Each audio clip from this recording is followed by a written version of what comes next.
నమస్కారం వార్తలకు స్వాగతం. ముందుగా ముఖ్యాంశాలు. కేంద్ర మంత్రి కిషన్ రెడ్డి మీడియా సమావేశం, పలు అంశాలపై వివరణ.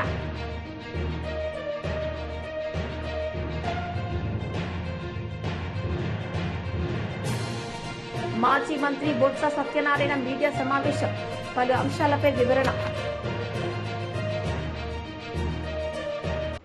మాజీ మంత్రి బొత్స సత్యనారాయణ మీడియా సమావేశం నిర్వహించారు. సందర్భంగా ఆయన మాట్లాడారు. ముఖ్యంగా ఈటీవీ కానీ ఏబిఎన్ కానీ టీవీ5 కానీ ఎందుకు చెప్తున్నానంటే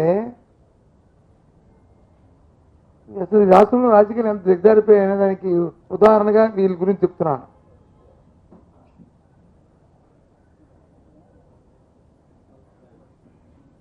ఒక మాజీ ముఖ్యమంత్రి వచ్చి పర్యటనకి వెళ్తే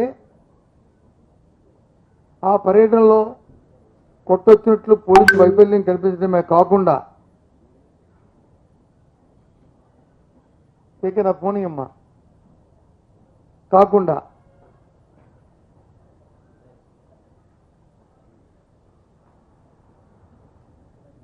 జరిగిన పరిణామాలు చూస్తుంటే అందుకు దిగజారి అనిపిస్తుంది.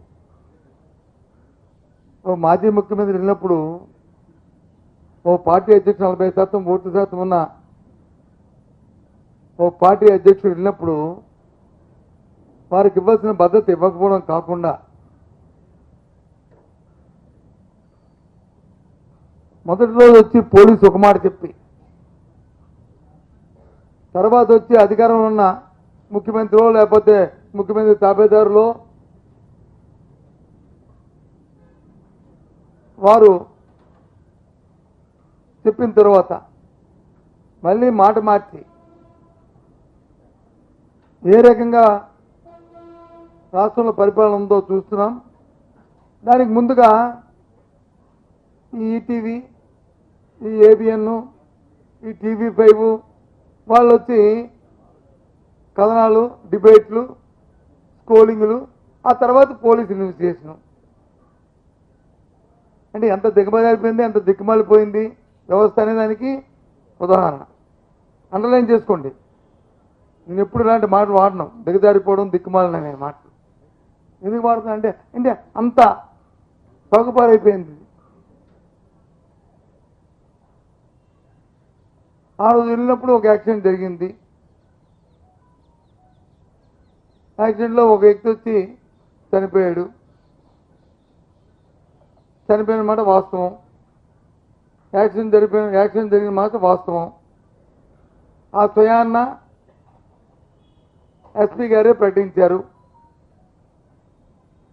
ఏమని? ఒక కాన్వాయ్లో మాజీ ముఖ్యమంత్రి వెళ్తున్న కాన్వాయ్లో ఉన్న ఆ కాన్వాయ్ వెహికల్ కాకుండా ఇంకో వెహికల్ వచ్చి సో నెంబర్తో ఉన్న వెహికల్ వచ్చి గుద్దింది.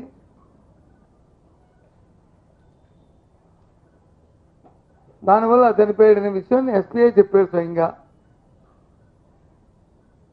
ఆ తర్వాత మళ్ళీ 2 రోజులు పోయిన తర్వాత మాట మార్చి మళ్ళీ ఈ రకమైన డ్రామాను మొదలుపెట్టారు.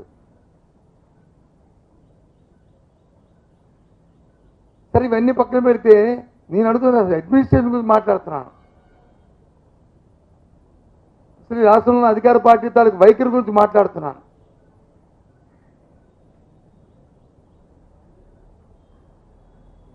చంద్రబాబు నాయుడు తాలూకా తత్వాన్ని గురించి మాట్లాడుతున్నాను. అందుకే దిగజారిపోయింది రాజకీయాలు, వ్యవస్థ వచ్చి దిక్కుమాలిపోయింది అని అనడానికి కారణం అది. బీఆర్ఎస్ లీడర్ మీడియా సమావేశం నిర్వహించారు. సందర్భంగా ఆయన మాట్లాడారు. ఎటుపోయిందని మేము అడుగుతా ఉన్నాం. ఆ రోజు కేసీఆర్ గారు గాంధీజీ కలగన్న గ్రామీణ స్వరాజ్యాన్ని స్థాపించాలని ఒక గొప్ప సంకల్పంతో 2017 సంవత్సరంలో గొర్రెల పంపిణీ పథకాన్ని ప్రవేశపెట్టింది. గొర్రెల పంపిణీ పథకం సంబంధించినటువంటి బడ్జెట్ 11,000 కోట్ల రూపాయల ప్రణాళిక రూపొందించి 11,000 కోట్లలో సుమారు 5,001 కోటి రూపాయలతోటి ఈ రాష్ట్రంలో మొదటి విడతలో 3,94,000 మంది యాదవ కుర్మ సోదరులకు సుమారు 73,84,000 గొర్రెల యూనిట్లు పంచాలని ఆలోచన చేసి మొదటి విడతలో 73,84,000 గొర్రెల్ని ఈ రాష్ట్రంలో యాదవ్ కుర్మ సోదరులకి 5,001 కోటి రూపాయలు ఖర్చు పెట్టి మేము ఇవ్వడం జరిగింది.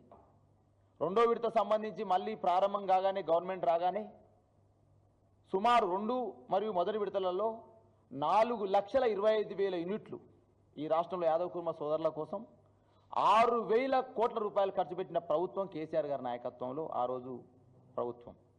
మొదటి విడతలో 1,25,000 ఇవ్వడం జరిగింది యూనిట్కి, ఒక 20 ఒక పొటేల్కి.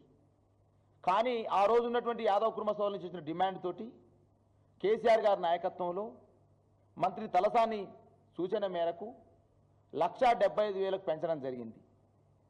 ఈ విధంగా చేయడం ద్వారా ఈ రాష్ట్రంలో గొర్రెల యొక్క జనాభా సంఖ్య 2014లో గొర్రెల జనాభా సంఖ్య 1,20,00,000.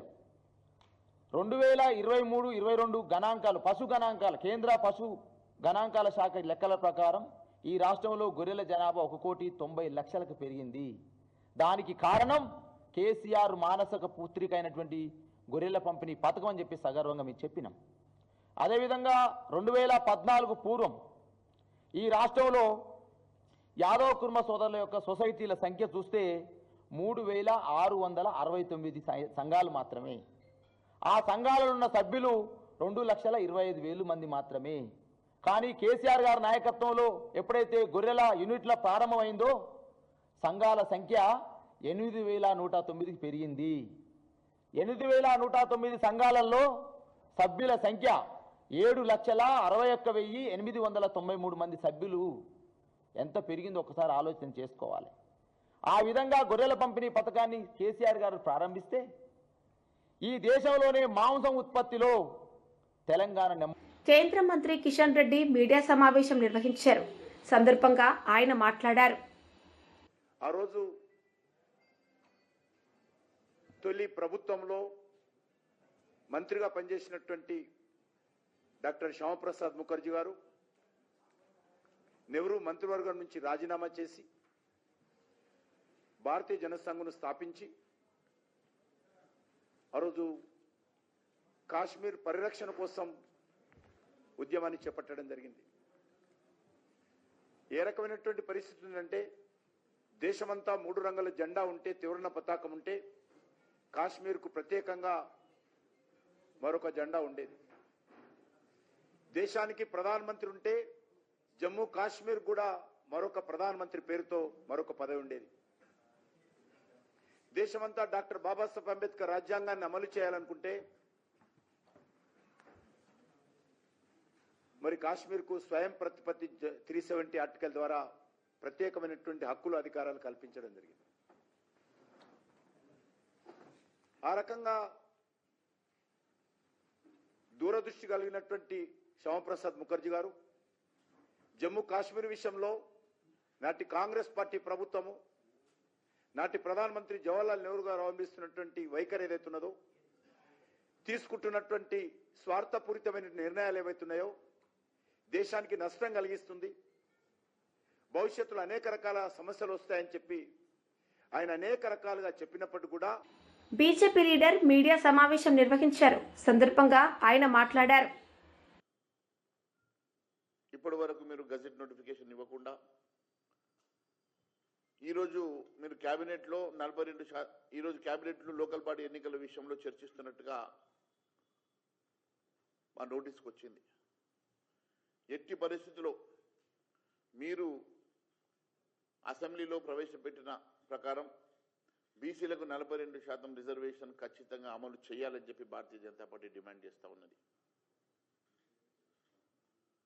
మీరు కేవలం ఐవాష్ కోసం 42% రిజర్వేషన్ ఇచ్చి ప్రెసిడెంట్ ఆఫ్ ఇండియాకి పంపే ఈరోజు చేతులు దులుపుకునేటటువంటి కార్యక్రమం చేస్తూ ఉన్నారు. మీరు మేనిఫెస్టోలో పెట్టినప్పుడు కేంద్రాన్ని అడిగి పెట్టలేదు. దీన్ని ఏ రకంగా మీరు అమలు చేస్తామనే అంశాన్ని మీరు ఎక్కడ కూడా చర్చించకుండా 42% రిజర్వేషన్ అమలు చేస్తామని చెప్పి చాలా స్పష్టంగా చెప్పిన మీరు ఈరోజు దాటవేసే ధోరణి చేస్తే ఎట్టి పరిస్థితుల్లో మేము చూస్తూ ఊరుకోమని చెప్పి తెలియజేస్తా ఉన్నాను. మీరు ఇస్తామని చెప్పినటువంటి లోకల్ బాడీ ఎన్నికల్లో ఇస్తామని చెప్పినటువంటి 42% రిజర్వేషన్ ఖచ్చితంగా అమలు చేయడంతో పాటు అనేకమైనటువంటి గ్యారంటీలు, అనేకమైనటువంటి హామీలను కూడా ఖచ్చితంగా ఏ రకంగానైతే తులం బంగారం ఇస్తామని చెప్పేసి, వివాహంలో కళ్యాణ లక్ష్మితో పాటు తులం బంగారం పెడతామని చెప్పేసి ఇప్పటి వరకు ఎక్కడ కూడా తులం బంగారం పెట్టిన అంశం లేదు. విద్యార్థులకు స్కూటీలు ఇస్తామని, అదే మాదిరిగా అనేకమైనటువంటి రైతు కూలీలకు ఆత్మ భరోసా కానీ, ప్రతి పంటకు 10 పంటలకు బోనస్ ఇస్తామని అనేకమైనటువంటి అంశాల మీద మీరు పూర్తిగా ప్రజల్ని మోసం చేసే సంగతి గుర్తు చేస్తూ ఉన్నాం. ఈరోజు రైతు భరోసా అంశంలో కూడా ఒక యాసంగిని, ఒక సీజన్ని పూర్తిగా మీరు ఎగ్గొట్టడమే కాకుండా మొన్నటి సీజన్లో కూడా 4 ఎకరాల వరకే మీరు వేసి మళ్ళీ దాన్ని పక్కన పెట్టి ఈరోజు మళ్ళీ కొత్తగా మొదటి నుంచి వేస్తామని చెప్పి మరి చెప్పారంటే, మరి 2 సీజన్లో మీరు రైతులకు చేసినటువంటి మోసం, 2 సీజన్లో రైతులకు ఇవ్వాల్సినటువంటి బకాయిలు కలిపి మీరు ఎప్పటి లోపల చెల్లిస్తారో చాలా స్పష్టత ఇవ్వాల్సిందిగా మేము కోరుతా ఉన్నాం. మరి దాదాపుగా 23,973 మందికి మా పెంచిన రిజర్వేషన్ వల్ల బీసీ సోదర సోదరిమణులకు లబ్ధి చెందుతుందని చెప్పినటువంటి రేవంత్ రెడ్డి గారు ఆ ఊసే లేకుండా ఈరోజు దాటవేసే కార్యక్రమాన్ని చేస్తూ ఉన్నారు. ఎట్టి పరిస్థితిలో మరి భారతీయ జనతా పార్టీ అంశంలో ఖచ్చితంగా మీరు చెప్పినట్టుగా రిజర్వేషన్ ఇంప్లిమెంట్ చేయాలని చెప్పి డిమాండ్ చేస్తూ ఉన్నాం. అంతేకాకుండా 11 నెలల పాటు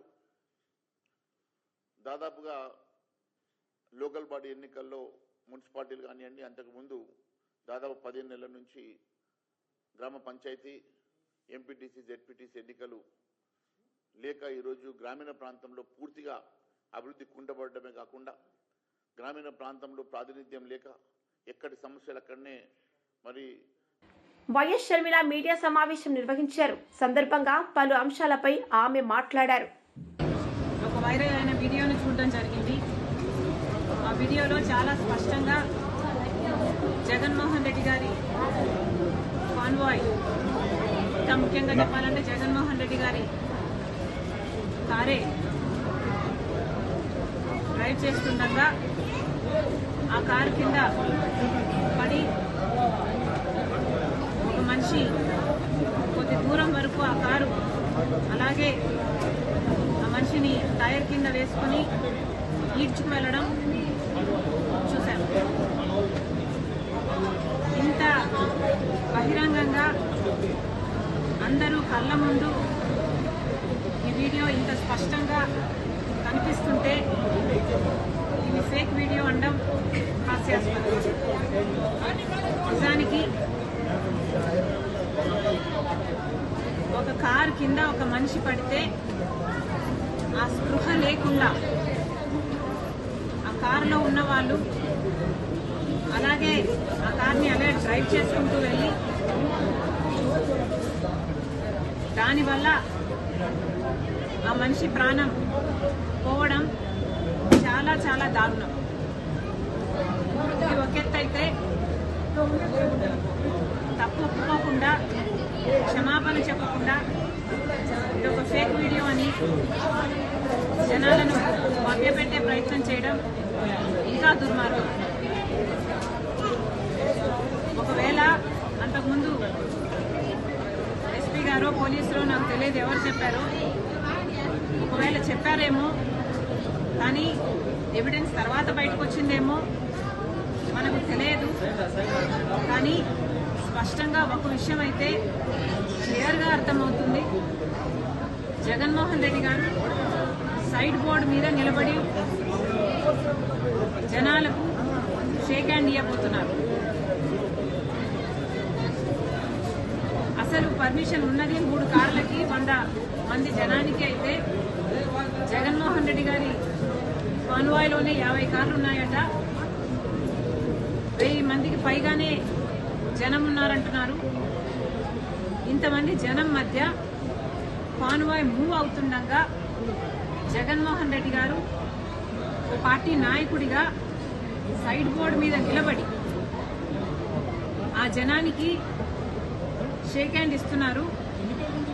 ఆ జనమేమో అక్కడ కంట్రోల్ లేకుండా పిచ్చి పిచ్చిగా అరుస్తూ ఈయన షేక్ హ్యాండ్ అందుకోవడానికి ఎగబడుతున్నారు.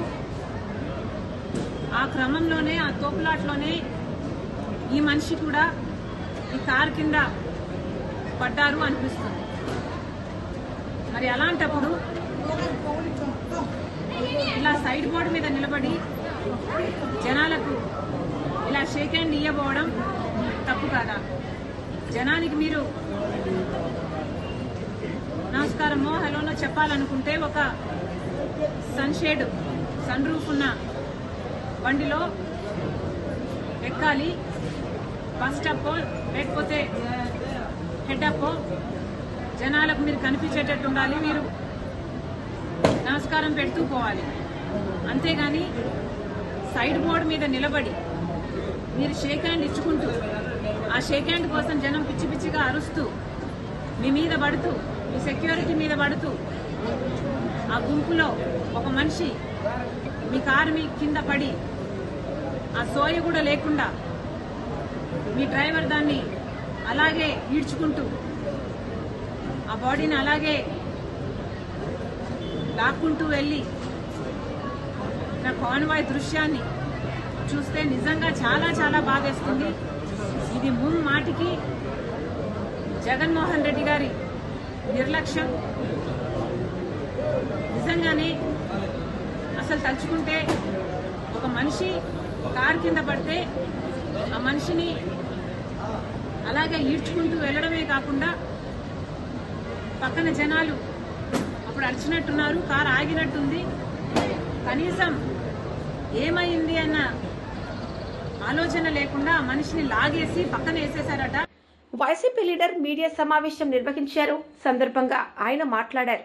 పోలీస్ డిపార్ట్మెంట్కి ఏమాత్రం బుద్ధి రావట్లేదు.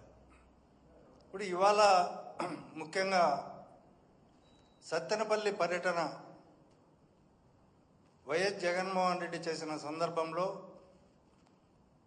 ఆ పర్యటనలో ఒకతను పొరపాటున వాహనం కింద పడి, ఎవరి వాహనమో తెలియదు, ఎస్పీ ఆ రోజు జరిగినప్పుడు ప్రైవేట్ టాటా సఫారీ వాహనం కింద పడి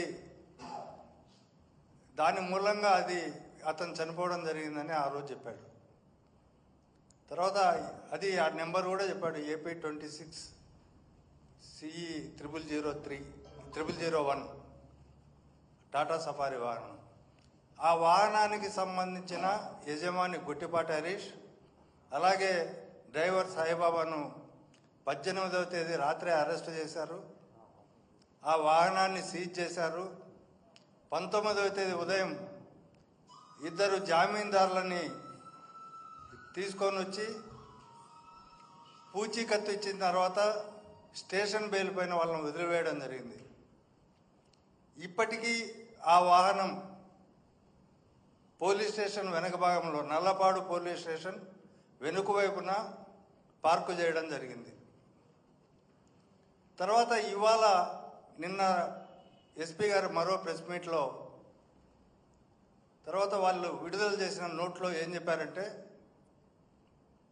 మాకు ఈ 3 రోజుల కాలంలో వివిధ వీడియోలు వచ్చాయి, ఒక వీడియోని ఆధారం చేసుకొని మేము ఈ సెక్షన్స్ అన్నీ చేంజ్ చేస్తున్నాము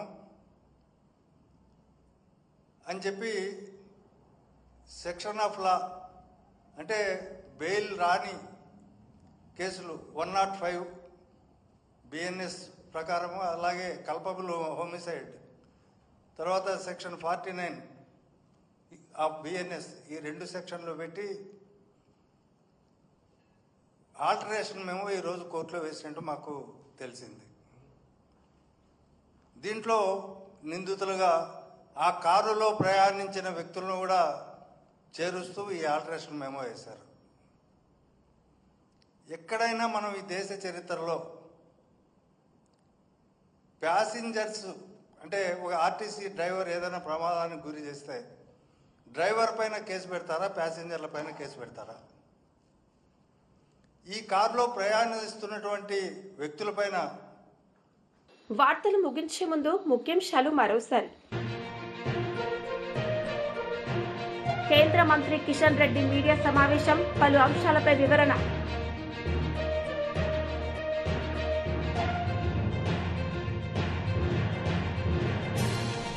మాజీ మంత్రి బొత్స సత్యనారాయణ మీడియా సమావేశం, పలు అంశాలపై వివరణ.